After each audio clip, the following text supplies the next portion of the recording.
Jesús Tenreiro, la poética de lo habitable. Comenzando a revisar la arquitectura venezolana, tenemos que detenernos en el siguiente hecho. La arquitectura venezolana está siendo destruida sin compasión. Dentro de la arquitectura latinoamericana de las últimas décadas, la nuestra se ha quedado rezagada, al margen de las innovaciones tecnológicas, de las nuevas expresiones formales y sin respuesta a los crecientes problemas sociales. Se ha quedado sin presupuesto y por lo tanto sin mantenimiento. Sin embargo, la arquitectura venezolana tiene obras de importancia mundial que debemos reconocer, mostrar y difundir. Aquí tenemos, dentro de esa arquitectura que se ha quedado destruida, tenemos la Torre de David, una imagen de la Torre de Parque Central cuando se incendió y el pasillo número 5 de la Universidad Central de Venezuela después de su colapso cuando se cae estrepitosamente. Pero la arquitectura venezolana ha tenido momentos de gloria con arquitectos maravillosos y obras excelentes, como la que vamos a ver hoy. Mirando un poco atrás, dentro del quehacer arquitectónico nacional, entre 1984 y 1991 se construye una de las obras más relevantes de ese periodo en el país y en América Latina. Es la Abadía Benedictina, diseñada por el arquitecto Jesús Tenreiro. Esta obra se impone con fuerza geométrica y a la vez con una delicadeza especial en el campo de San José de Huigüe, estado Carabobo. Además, es la última gran abadía construida en el siglo XX. Jesús Tenreiro nace en Valencia, estado Carabobo, en 1936. Estudia en la Universidad Central de Venezuela, donde se gradúa de arquitecto en el año 1957. En 1998 recibe el premio de la Novena Bienal de Arquitectura y muere en Caracas el 10 de diciembre de 2007. En la clase de hoy nos va a acompañar el arquitecto Isidro Sanz, quien participó en la oficina del arquitecto Jesús Tenreiro en la supervisión de la etapa final de la Abadía Benedictina de Huigüe. Para comprender el trabajo de Jesús Tenreiro al diseñar la abadía, tenemos que entender lo siguiente. Una abadía es una comunidad cristiana con base en un convento regido por un abad o una abadesa, y su origen se da en el occidente medieval, bajo la tutela de Benito de Nurcia en el siglo IV. De ahí que se conozcan como abadías benedictinas.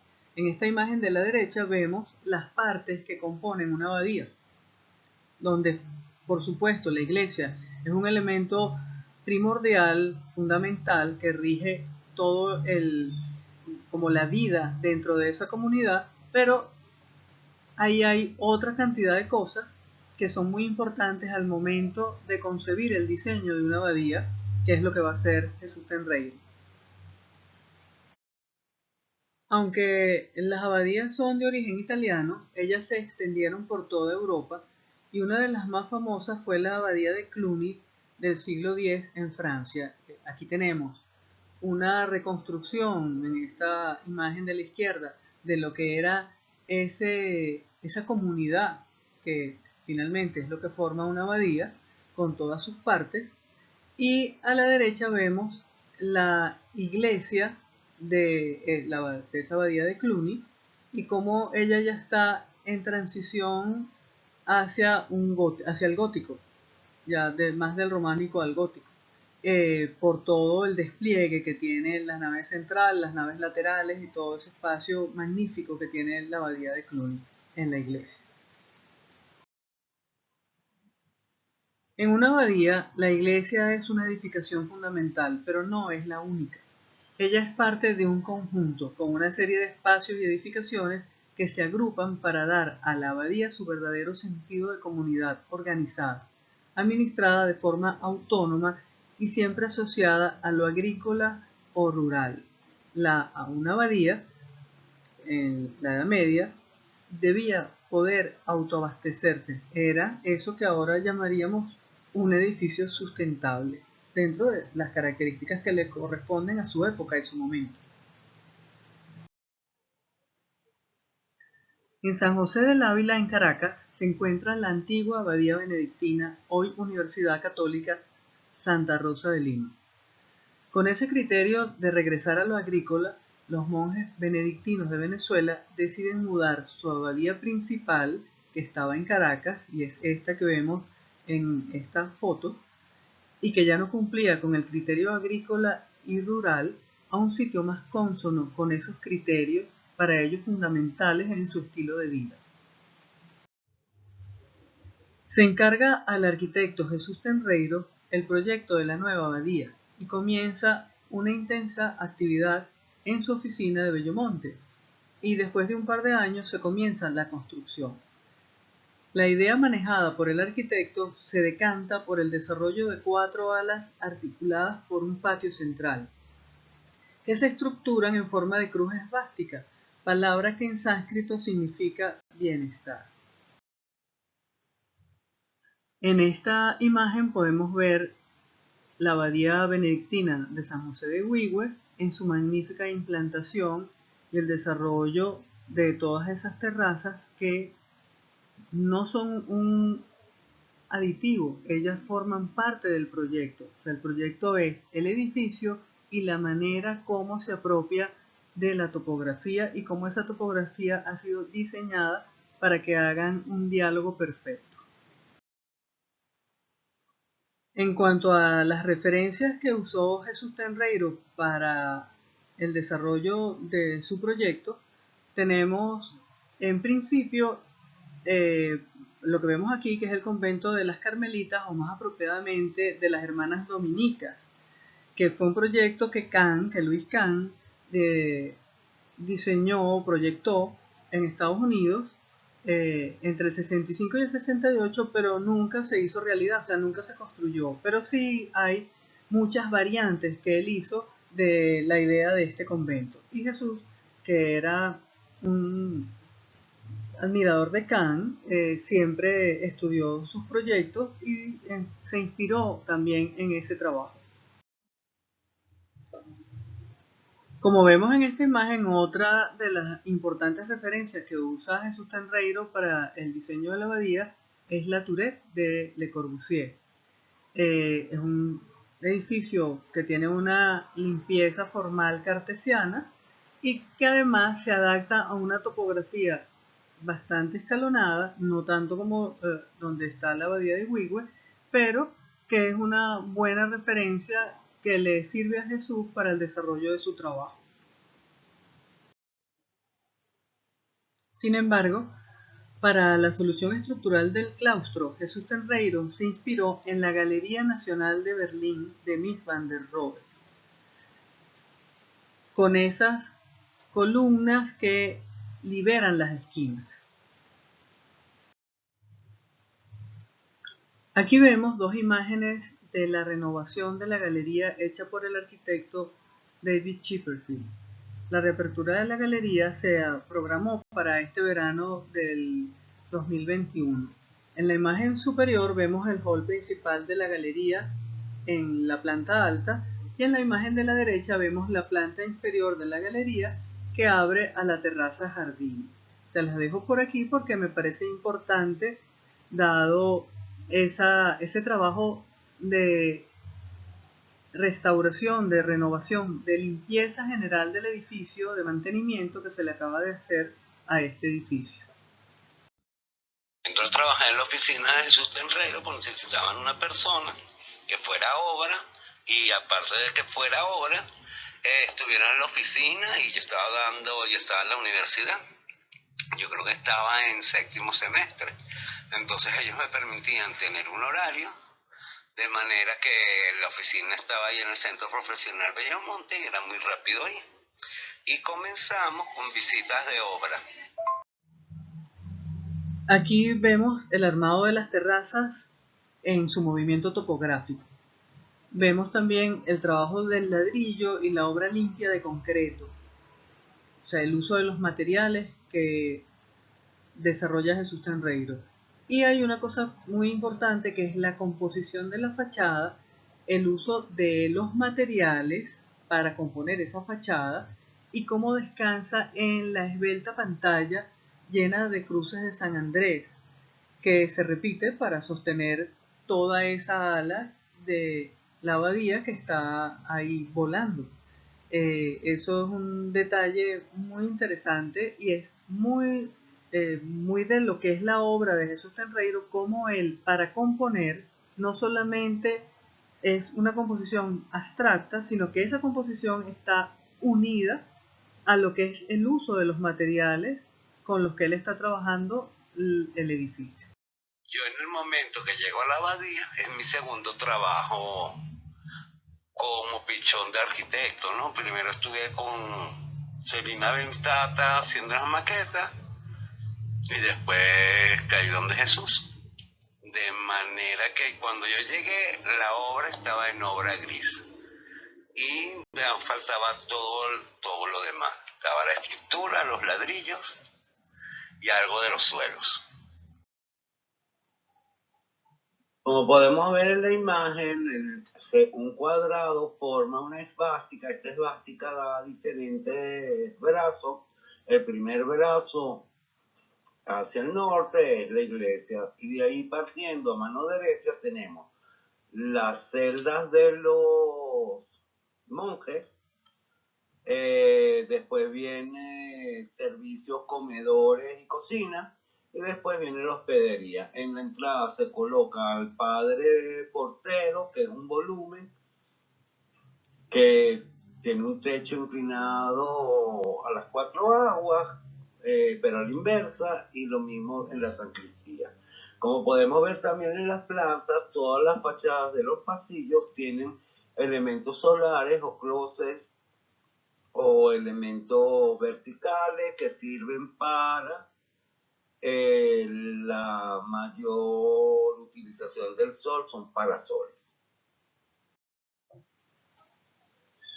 Aquí vemos en estas imágenes la torre del campanario a la izquierda, vista desde la parte norte. El campanario marca el acceso al conjunto de la abadía. Y a la derecha vemos la vista desde el noreste, donde se ve el volumen de la iglesia con el campanario. El módulo utilizado en la construcción de la abadía es de 75 centímetros, ajustándose al tamaño básico de un ladrillo común.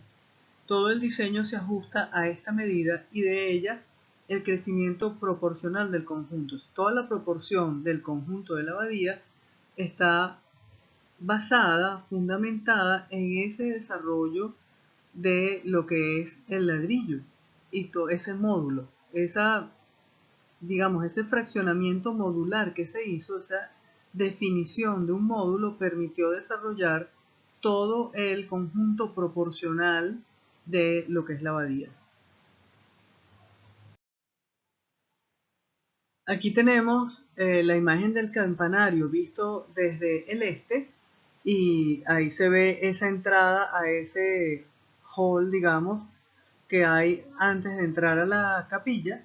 O sea, ese hall, esa entrada que vemos ahí, marca una articulación, define una articulación entre la torre y la iglesia.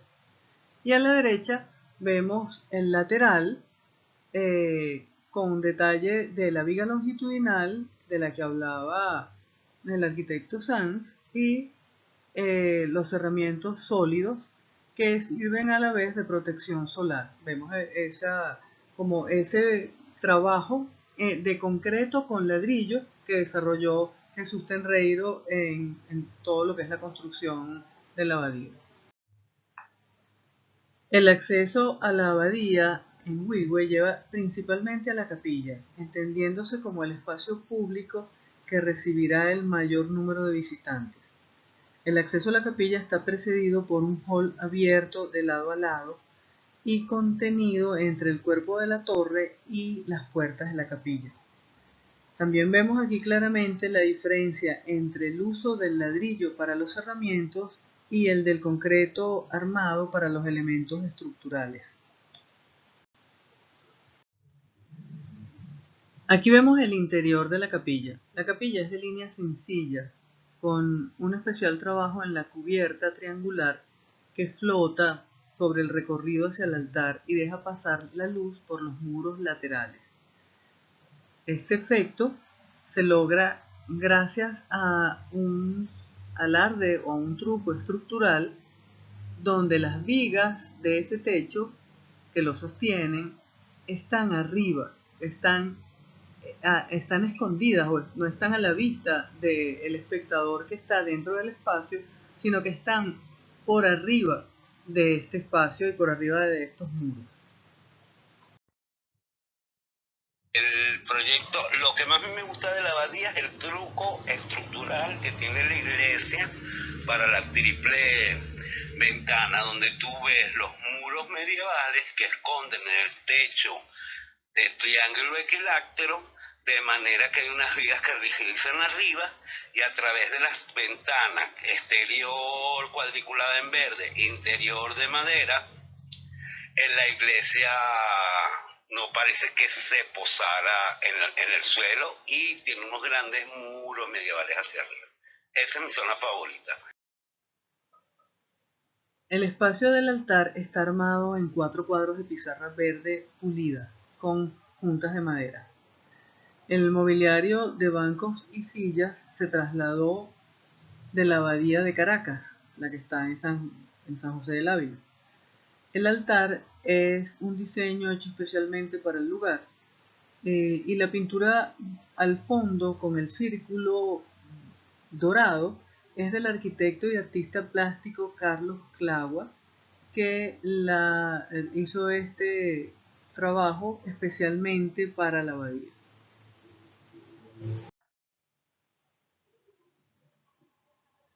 En la foto que podemos tener el patio, donde vemos el patio, tenemos una coincidencia de que las columnas, estas 12 columnas, son redondas con el taco capitel cuadrado.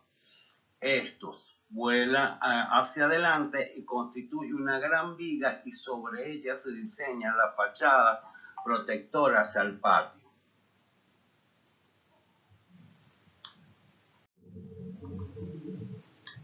La abadía tiene varias formas de tener números místicos.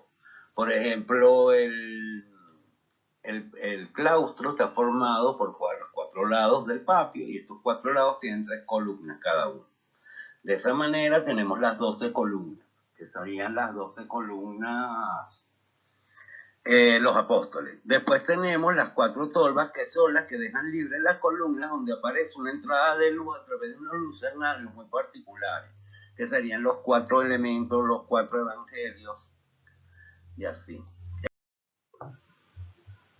En esta vista aérea del conjunto se observa el dinamismo que tiene el proyecto. El cuadrado del claustro ordena y permite la articulación de las 4 alas, dando la jerarquía al volumen de la capilla, que remata en la torre del campanario con el techo a 4 aguas. Los techos inclinados de las 3 alas, así como los del claustro, refuerzan la forma dinámica mientras resuelven un problema técnico incorporando ventilación cruzada y la caída de agua para recoger el agua de lluvia. En esta imagen vemos cómo se articulan los volúmenes que desarrolla Jesús en el proyecto. El juego geométrico de los volúmenes es evidente en esta imagen y prevalece sobre cualquier consideración funcional y a la vez da una respuesta perfecta al desarrollo conceptual del edificio. Cuando vemos la imagen del campanario y cómo se articula con lo que es el cuerpo de la capilla y los espacios que están contenidos en el preámbulo al desarrollo de la capilla, como es la sacristía, vemos ese manejo formal de la geometría que ha logrado magistralmente Jesús en este conjunto. Los muros que dan espacialidad a la capilla y sostienen el prisma triangular se ven claramente en esta fotografía. Se observa también el proceso de acabados en madera de los plafones y la sencillez de las barandas metálicas. Aquí vemos el triángulo que cubre el hall de entrada y la sacristía frente a la capilla. El techo de triángulos encajados en un prisma remite a la imagen posmoderna presente en el diseño de este proyecto de Jesús Tenreiro. Y aún no se ve aquí la conexión abierta del hall entre el campanario y la capilla, que además conectará con la terraza que queda hacia este lado del proyecto. Al hablar de la obra de Jesús Tenreiro no podemos dejar de lado la importancia dentro de su trabajo que tuvo su esposa, Ana Tenreiro. Vamos a escuchar lo que dice Isidro Sanz sobre la participación de Ana en el trabajo de Jesús Tenreiro. Ana Díaz de Tenreiro es la esposa de Jesús Tenreiro, es un arquitecto graduado en la Central que llevaba todo lo que era la oficina de los Tenreiro, pues. En una época Jesús tuvo una oficina en el tercer piso y ella estaba en el octavo. Ella en realidad fue la gran desarrolladora de los proyectos de Jesús, todo lo que construyó y todas las discusiones. Jesús era un profesional muy particular.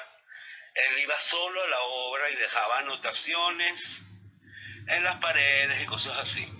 Y después nosotros íbamos con Ana y discutíamos los problemas de la obra, lo que había aconsejado Jesús, y también discutía con los benedictinos los distintos cambios. La obra de Jesús Tenreiro no es tan extensa, pero sí es una obra importante. Y aquí tenemos 4 muestras de eso. El Palacio Municipal de Valencia del 2001, que no se llegó a construir. La Casa de Hacienda, que es una de sus primeras obras para DEACA, de sus primeras obras cuando estaba recién graduado, de 1958. La Casa Rodríguez de 1971, que creo que es la que está en Los Palos Grandes y está ahí todavía, es una casa bien conservada. Y la casa en Cumbres de Curumo de 1964, que tiene esos techos piramidales que usaba Jesús Tenreiro con esa influencia caniana que él siempre mantuvo en todo su trabajo arquitectónico. Aquí tenemos una imagen del Palacio Municipal del Departamento Irribarren de Barquisimeto, una obra que construye Jesús Tenreiro, que diseña y construye entre 1965 y 1969. Una de las cosas más interesantes que tiene este proyecto, el desarrollo de este trabajo, es el concepto que maneja Jesús Tenreiro, y es una separación, digamos, entre lo que es el manejo de la luz y la sombra a través de la espacialidad, y ese manejo de la luz y la sombra es para enfatizar la diferencia entre lo que es el espacio noble de uso público, político, digamos, lo que es el espacio político, y por otro lado, lo que es el espacio burocrático administrativo. Y eso es como la esencia conceptual con la que trabaja Jesús Tenreiro este edificio. Y los espacios llenos de luz, donde están el auditorio, lo que sería el espacio de la reunión de la comunidad, de la reunión comunal, digamos, están bañados de luz, tienen fluidez. Y los otros son los espacios de trabajo más privados, que también son confortables porque requieren como esa atención a lo que es el trabajo administrativo. Este edificio es una cosa estupenda que yo creo que deben visitar en lo que puedan ir a Barquisimeto.